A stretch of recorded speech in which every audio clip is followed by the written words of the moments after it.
నేను lay off అయింది అని చెప్పినప్పుడు జాబ్ వచ్చింది అని చెప్పినప్పుడు నాకు ఫ్రీక్వెంట్ గా వచ్చిన కామెంట్స్ ఏంటి అంటే, మేము కూడా కెరియర్ స్విచ్ అవుదాం అనుకుంటున్నాము. మేము కూడా ఏఐలోకి మారుదాం అనుకుంటున్నాము. మాకేదన్నా టిప్స్ చెప్పండి. ఏం నేర్చుకోవాలి?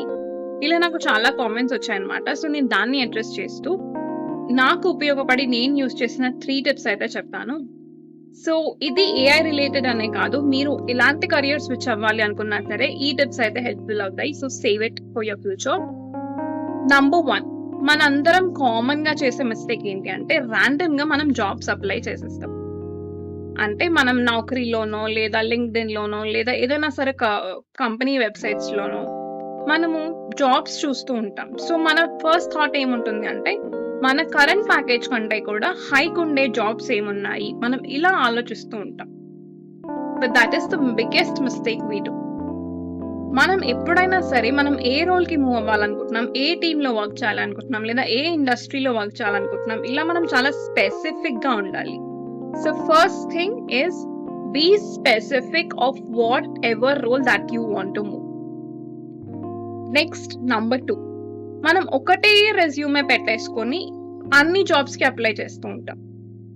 బట్ అలా మనం అప్లై చేస్తూ ఉంటే మనం ఒక థౌజండ్స్ ఆఫ్ అప్లికేషన్స్ ఇచ్చినా సరే ఒక్క కాల్ కూడా మనకి రాదు. బికాజ్ మనకి ఫస్ట్ హెచ్ఆర్ దగ్గర నుంచి కాల్ రావాలి అంటే మనకి మన రెజ్యూమే అనేది షార్ట్ లిస్ట్ అవ్వాలి. So there is something called ATS scanner.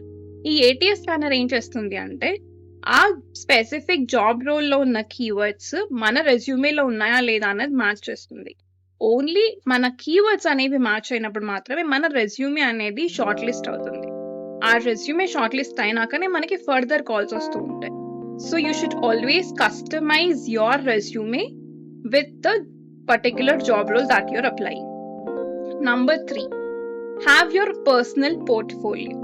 ఇది స్పెసిఫిక్ గా మీరు కెరియర్ స్విచ్ అవ్వాలి అనుకుంటున్నారు, ఇండస్ట్రీ స్విచ్ అవ్వాలి అనుకుంటున్నారు, మీ రోల్ కంటే కూడా హయ్యర్ రోల్ కి అప్గ్రేడ్ అవ్వాలి అనుకుంటున్నారు అంటే ఇది చాలా చాలా బాగా యూజ్ అవుతూ ఉంటుంది. సో ప్రాబబ్లీ మీకంటూ ఒక వెబ్సైట్ క్రియేట్ చేసుకొని దాంట్లో మీ వర్క్ ని పబ్లిష్ చేసుకోండి. Or have your own GitHub profile ఒకవేళ మీరు టెక్నికల్ గా వెళ్ళాలి అనుకుంటున్నారు అంటే. సో మీ నేర్చుకున్న స్కిల్స్ కి మీరు ఆ స్కిల్స్ ని యూజ్ చేశారు అని చెప్పి ఒక రియల్ టైమ్ ప్రూఫ్ అనేది వాళ్ళకి ఉండాలన్నమాట. So if you like this video please hit that like button. And మీరు ఇంకా కెరియర్ రిలేటెడ్ ఏం వీడియోస్ చూడాలి అనుకుంటున్నారు అనేది do let me know in the comment section. See you all again in the next video. Bye bye.